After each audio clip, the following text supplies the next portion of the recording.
My sister Evelyn thought no one would ever find out she'd been secretly selling our grandmother's jewelry, but when the truth came out, it didn't just tear our family apart, it destroyed her life. And the best part, she never saw it coming. Asterisk, if you've ever been betrayed by someone you trusted, you'll feel every word of this story. Hit that like button, subscribe, and grab a drink because this story has lies, greed, and a revenge so perfect it left my sister speechless. Asterisk, hi, my name is Hannah, and this is the story of how my life was destroyed and how I destroyed them right back.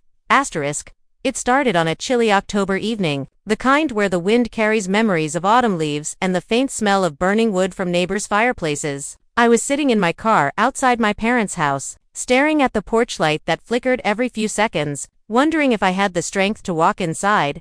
Asterisk, inside that house were people I loved more than anything, or at least, people I thought I did. My parents, Mike and Grace, had always been my safe place. My grandmother, Margaret or Maggie as everyone called her, was the heart of our family. And then there was my sister, Evelyn.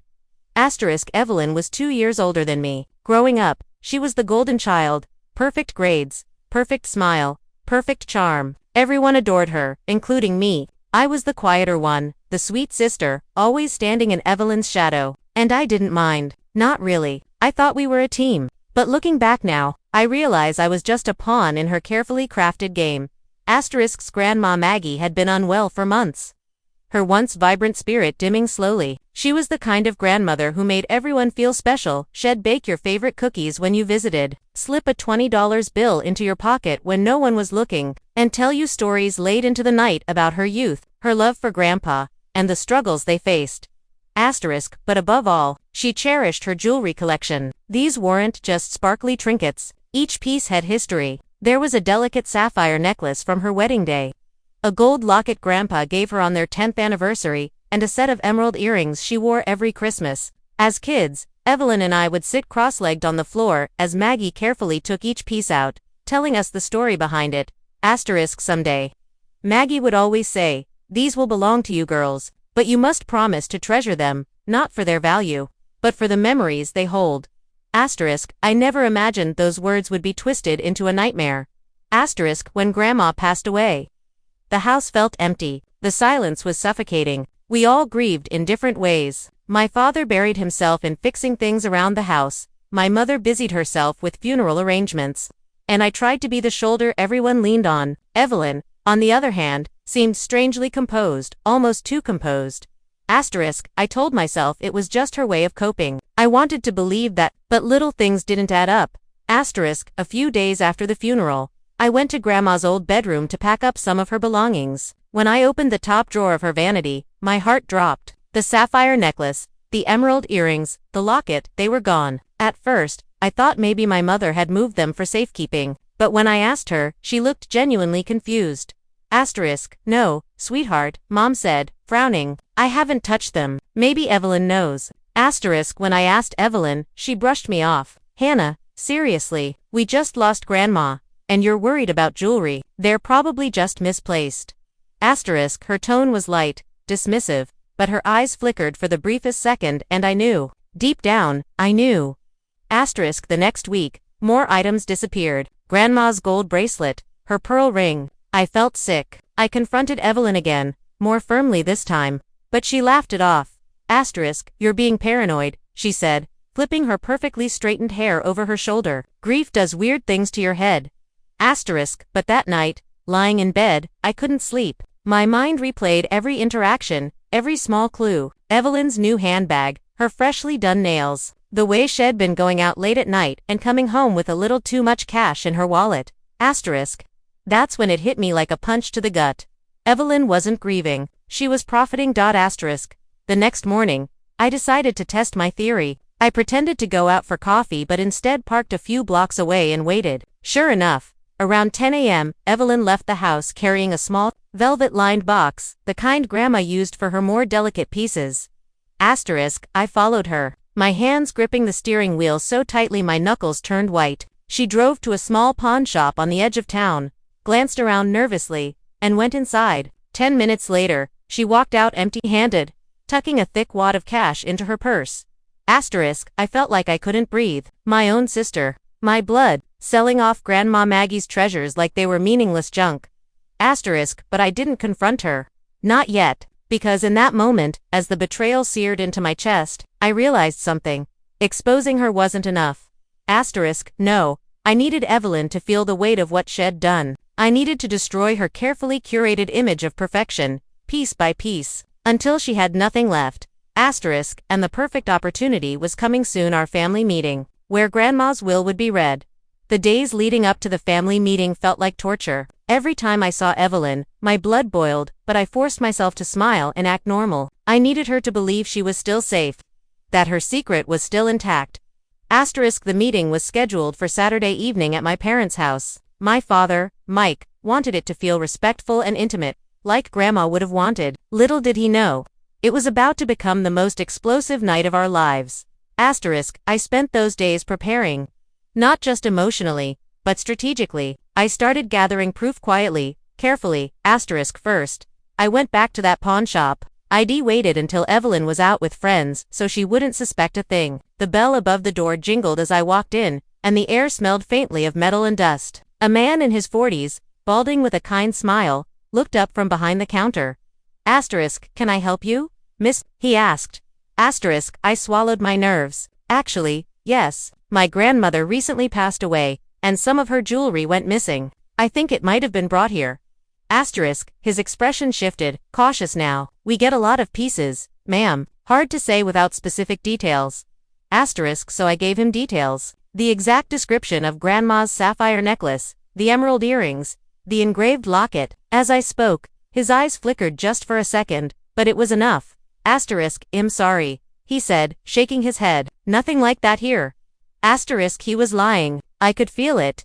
I leaned closer, lowering my voice. Please, these pieces mean the world to my family. If someone brought them in, I'm not here to cause trouble, I just need to know. The man hesitated, then sighed. Look, I can't give out customer names, but he glanced around, then ducked beneath the counter and came up with a small tablet. These are some items we bought this week. If anything looks familiar, maybe you can figure things out on your own.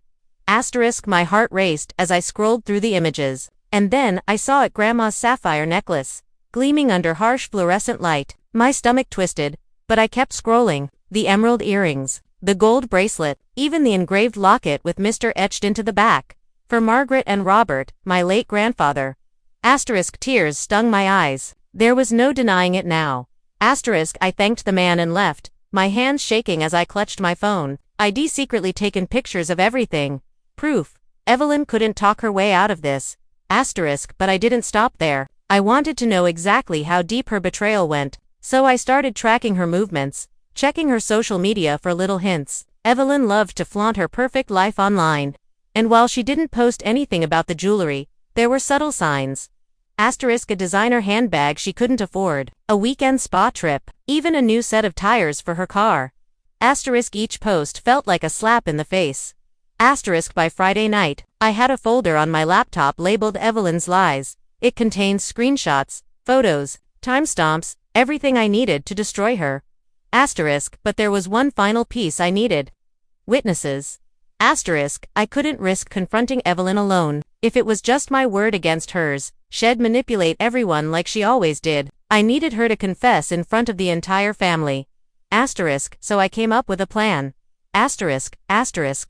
Saturday arrived with gray skies and a biting chill in the air. The kind of weather that makes you want to curl up in bed and hide. But there was no hiding from what was about to happen. I dressed carefully, nothing flashy. Just a simple black dress and Grandma's favorite cardigan. Evelyn, on the other hand, showed up looking like she was ready for a Her hair was perfectly styled, her makeup flawless, and she wore a glittering necklace that wasn't one of Grandma's. Probably something she'd bought with the stolen money. Hey sis, she said, hugging me tightly. Her perfume was sickly sweet, like rotting flowers beneath the sugar. You okay? You look tense. I forced a smile. Just tired. It's been a long week. Tell me about it. She rolled her eyes dramatically, as if she'd been the one holding our grieving family together. I just hope tonight goes smoothly. We need closure. Closure. The word tasted bitter on my tongue. As everyone gathered in the living room, the atmosphere felt heavy. My father sat near the fireplace, his hands clasped tightly, while Mom busied herself setting out tea and cookies. Asterisk on the coffee table sat a wooden box containing Grandma's will. It felt like a sacred object, the last piece of Maggie we had left. Asterisk Evelyn sat cross-legged on the couch, perfectly composed. If she was nervous, she didn't show it. Dad cleared his throat. All right, let's get started. This isn't easy, but it's what your grandmother wanted. As he began reading the will, my heart pounded. Most of it was straightforward small bequests to extended family, a donation to Grandma's church. Then he reached the part about the jewelry collection. To my beloved granddaughters, Evelyn and Hannah, Dad read, his voice wavering slightly. I leave my treasured jewelry. I trust you to share these pieces fairly, and to remember the stories and love behind each one. I glanced at Evelyn. She was nodding solemnly, her face the perfect mask of grief. It made me want to scream. But I stayed quiet, letting Dad continue. When he finished, he closed the box with a soft click and looked at us. Girls, this is what she wanted. I know you'll handle it with respect. This was my moment. Actually, I said, my voice steady but cold. There's a problem. All eyes turned to me. Evelyn's smile faltered for just a split second before she recovered.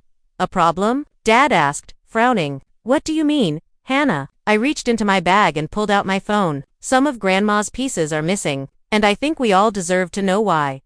The room went silent. Evelyn's head snapped toward me, her eyes flashing with warning. Hannah, what are you talking about? I took a deep breath, then tapped the screen. The photos from the pawn shop filled the TV screen behind me. Grandma's necklace, the earrings, the bracelet, each one undeniable. Mom gasped. Dad's face drained of color. Evelyn shot to her feet, her composure cracking. This is ridiculous. Where did you even get those pictures? I followed you, I said, my voice like ice. To the pawn shop. I saw you sell them. Evelyn. The room exploded into chaos. The living room erupted in shouting. Mom clutched her chest, her face pale with shock. Dad rose from his chair so fast it nearly toppled over. Evelyn. Dad's voice thundered. Tell me, she's lying. Evelyn turned on me, her perfect mask shattering into a storm of fury and panic. You're insane, Hannah. You've always been jealous of me, and now you're making up this insane story to turn everyone against me. My hands trembled, but my voice stayed steady. Jealous? You sold Grandma Maggie's heirlooms, Evelyn, the pieces she cherished, the ones she told us to protect. They weren't just jewelry, they were her memories. And you. My throat tightened, but I forced the words out. You pawned them off for cash. Mom's voice cracked, barely above a whisper. Evelyn, please, tell me this isn't true. Evelyn's eyes darted to Mom, her voice softening instantly, dripping with false sincerity. Mom, you know me. You know I would never do something like that. Hannah's just grieving. She's confused. She's projecting her anger because she can't handle losing Grandma. Her ability to switch tones so seamlessly made my stomach churn. It was the same act she'd used her whole life, the sweet, perfect daughter everyone believed in. But not this time. I lifted my chin. Really? Then explain this. I opened a video on my phone and mirrored it to the TV. Grainy security footage from the pawn shop filled the screen. It showed Evelyn, clear as day, walking inside with Grandma's velvet jewelry box. The timestamp matched the day I followed her. A few seconds later, she exited empty-handed. Evelyn froze, her mouth opening and closing like a fish, gasping for air. Mom covered her mouth with her hands. Dad's face turned red with rage. You lied to us, he growled. To your own family, to your grandmother's memory. Evelyn's breathing quickened. I could see the wheels turning in her head as she scrambled for a lifeline. Two didn't lie. I was going to buy them back. I needed quick cash for bills, and I planned to replace everything before anyone noticed. I laughed, bitter and sharp. Bills, Evelyn, you just bought a new handbag and went on a spa trip. You didn't need money for bills. You wanted to fund your lifestyle. Admit it. Shut up, Hannah, she screamed, her voice cracking. Tears streamed down her perfectly made-up face, smudging her mascara. You think you're so perfect, always playing the victim while I have to be the strong one. You don't know what it's like to always be compared to Grandma Maggie. To you, everyone always expected me to be this flawless daughter, this shining example, and I couldn't take it anymore. The room fell silent for a heartbeat, her confession hanging in the air. Then Dad's voice cut through the tension like a blade. So you stole from us. From her. His hands shook as he pointed toward the box on the table. From your grandmother, who loved you more than anything. Evelyn's sobs turned into hysterical laughter. Oh, Don't act like you all didn't have favorites. Grandma always doted on Hannah. She always told her the best stories, gave her the most special pieces. I was just leftovers. Nothing I did was ever good enough. My heart pounded in my chest. This wasn't just about the jewelry. It was years of resentment and jealousy boiling over. I stepped closer, my voice calm but unyielding. Grandma didn't play favorites, Evelyn. She loved us both. You just never saw it because you were too busy competing with a ghost. In your own head. Her face twisted with rage. Shut up. No, I said, my voice breaking slightly but growing stronger. I want. You can blame me, blame Grandma, blame the whole world if you want, but at the end of the day, you made a choice. You chose greed. You chose betrayal. Evelyn lunged forward like she was going to slap me, but Dad stepped between us, his voice booming. Enough. Evelyn, go to your room, now. For a moment, she just stood there, trembling with anger and humiliation. Then she spun on her heel and stormed down the hall, slamming her door so hard the walls rattled. The room fell into stunned silence. Mom collapsed into a chair, tears streaming down her face. How could she do this? After everything Maggie did for her. Dad rubbed his temples, his voice weary. I don't know, but we can't just let this go. Those pieces are part of our family's history. I took a deep breath. Am going to get them back? Dad looked at me sharply. Hannah, you've done enough. Well, call the police. No. My voice was firm. If we go straight to the police, she'll spin another story and drag this out for months. We need to hit her where it really hurts her pride. Evelyn cares more about her image than anything else, so we're going to make her confess publicly. Mom looked horrified. Publicly, Hannah? That sounds dangerous. Trust me, I said. She's been hiding behind lies her whole life. It's time everyone saw the truth. That night, while everyone slept, I stayed awake in my room, piecing together my plan. I dug deeper into Evelyn's life, scrolling through her social media, her text messages, even her email she'd stupidly saved the pawn shop receipts in a folder labeled finances. Each document was like a nail in her coffin, but I needed one final blow. Something so devastating she couldn't recover. That's when I remembered Grandma's last voicemail to me, recorded just days before she passed. In it, she talked about her jewelry and how important it was to keep it safe. Her voice was warm, loving, but also firm. I played the message on repeat, my heart aching. Then an idea struck me like lightning. What if Evelyn had to hear Grandma's voice while everyone else did too? What if she was confronted, not just by us, but by Grandma's own words? The family meeting wasn't over. Tomorrow, relatives from out of town were coming to pay their respects. I would wait until everyone was there. Then play the message and show Evelyn's betrayal in front of them all.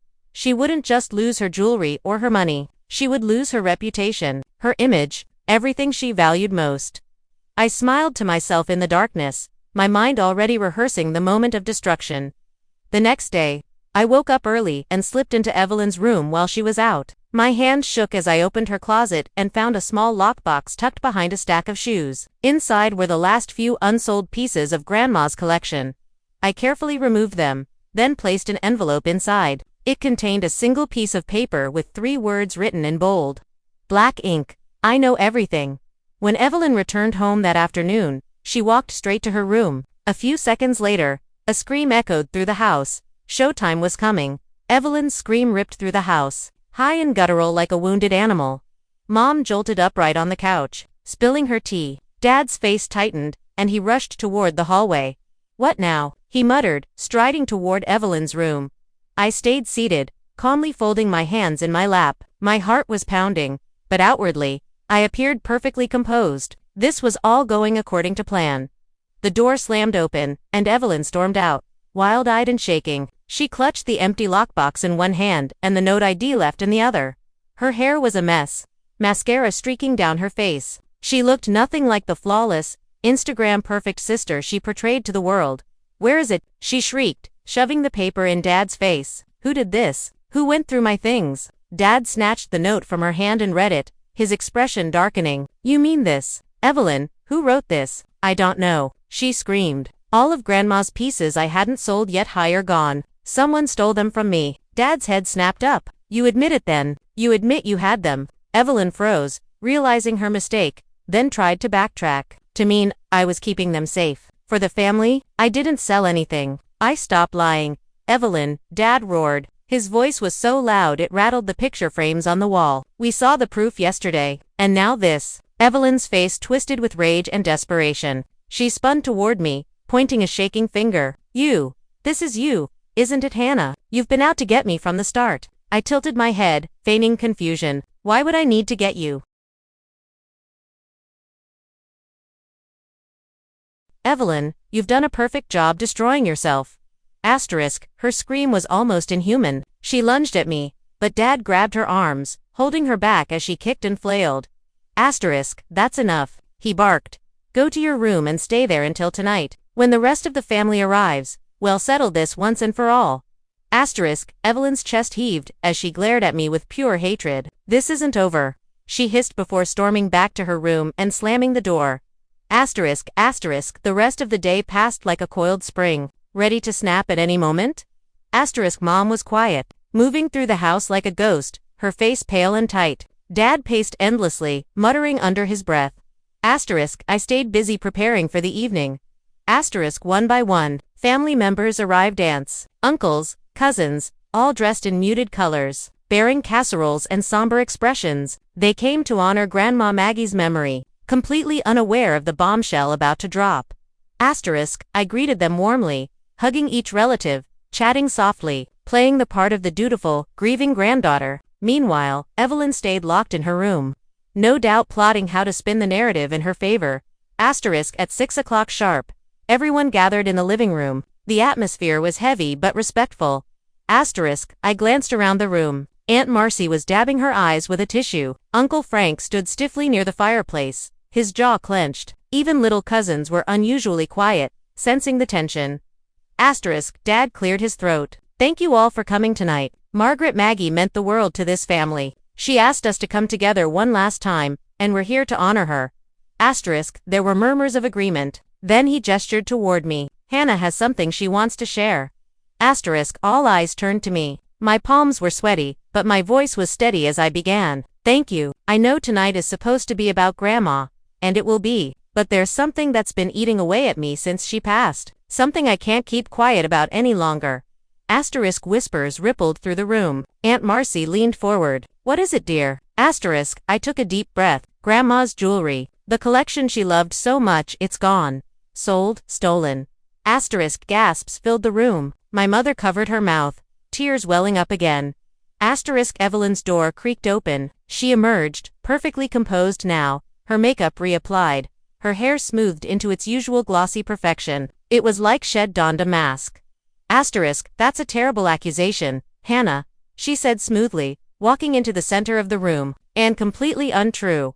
Asterisk, I almost laughed. She really thought she could gaslight all of us again. Asterisk, really, I said coolly. Then why don't we let Grandma speak for herself? Asterisk, the room went silent. Even Evelyn faltered for a moment, confusion flashing in her eyes. Asterisk, I pulled out my phone and tapped the screen. Grandma Maggie's voice filled the room, warm and familiar, yet heartbreakingly fragile. Asterisk, my sweet girls, she said, these pieces have been with me through every milestone of my life. They are not just jewelry, they are my memories. Please, promise me you'll protect them together. Asterisk, the recording ended, leaving a hollow quiet. Asterisk, I looked directly at Evelyn. You heard her wish, and you betrayed it. Asterisk, Evelyn's face paled, but she quickly regained her composure. You faked that. You'll do anything to make me look bad. Asterisk, I smiled faintly. I thought you might say that, which is why I gestured to the television. I have more.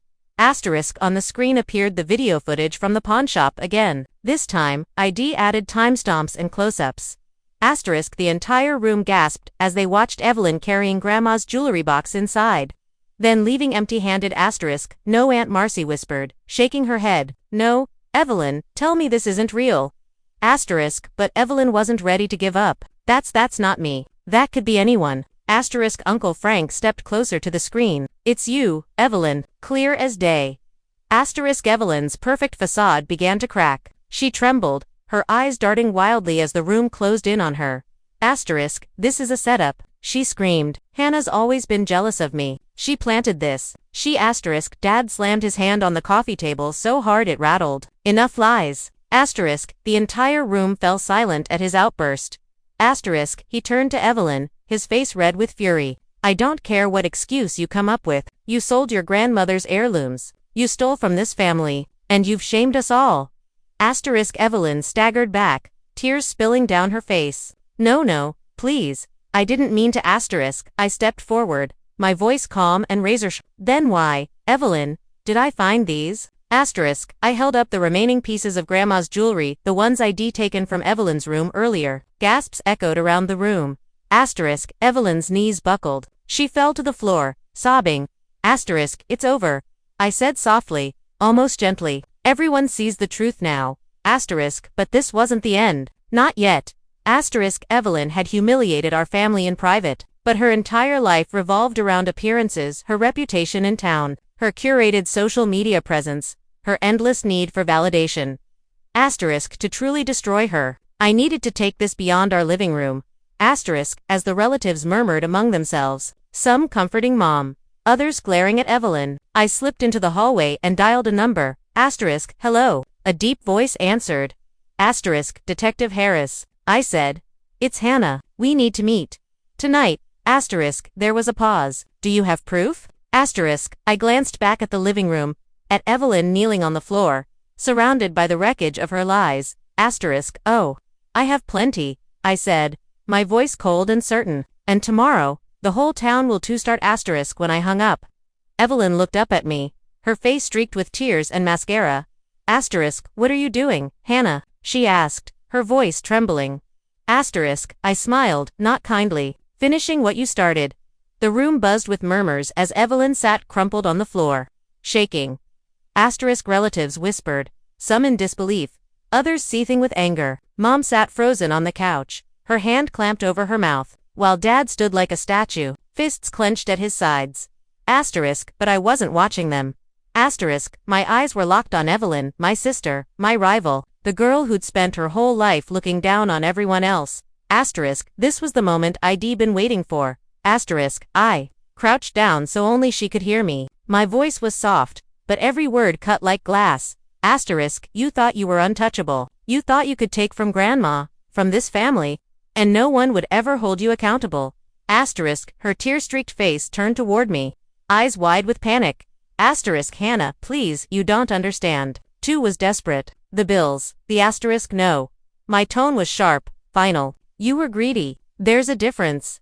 Evelyn flinched as if I'd slapped her. I stood, raising my voice so everyone could hear.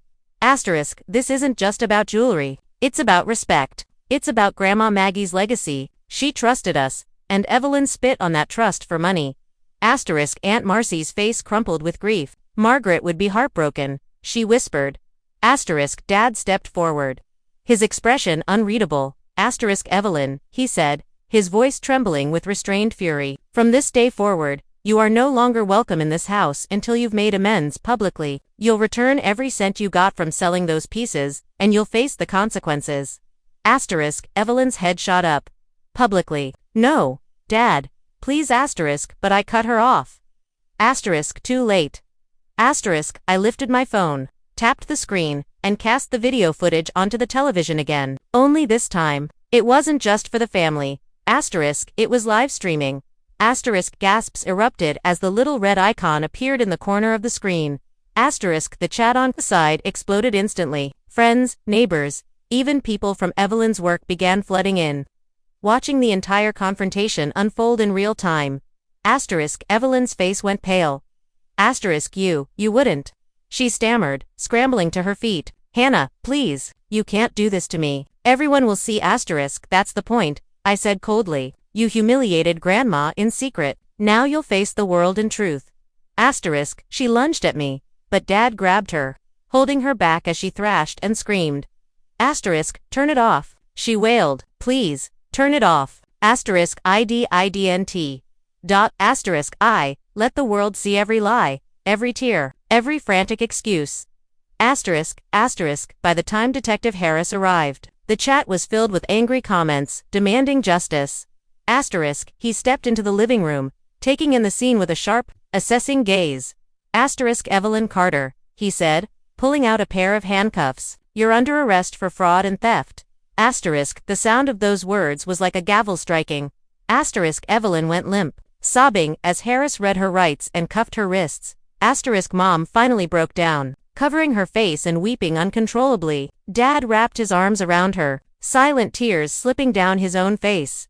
As Harris led Evelyn toward the door, she turned back to me, her voice hoarse. You ruined me. I met her gaze steadily. No, you ruined yourself. I just showed everyone the truth. After they were gone, the house was eerily quiet. Relatives began to leave one by one, offering hugs, murmuring words of support. Some couldn't even look at us, still shaken by what they'd witnessed. When the last car pulled away, Dad sat down heavily on the couch, looking 10 years older.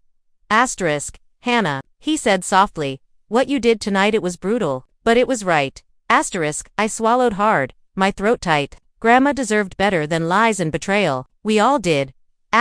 He nodded slowly, pride and sorrow mingling in his eyes. She'd be proud of you. Later that night, I sat alone in Grandma Maggie's room. The remaining pieces of her jewelry lay on the dresser. Glinting softly in the lamplight, I picked up her favorite locket, tracing the delicate engraving with my fingertip. On the back were the words, family, above all. A bitter smile tugged at my lips. Family, above all, even if it means tearing one of them down to protect the rest. I fastened the locket around my neck and whispered into the stillness. Rest easy. Grandma, your legacy is safe now. Outside, distant sirens wailed, carrying my sister away to face the life she'd chosen for herself, and for the first time since Grandma passed, the house felt quiet and whole again. If this story gave you chills, hit that like button and subscribe for more gripping tales of justice and betrayal. Tell us in the comments what you would have done if you were in my shoes. And remember, sometimes the most powerful revenge isn't just getting even, it's making sure the truth is seen by everyone who doubted you. Stay strong, and I'll see you in the next story.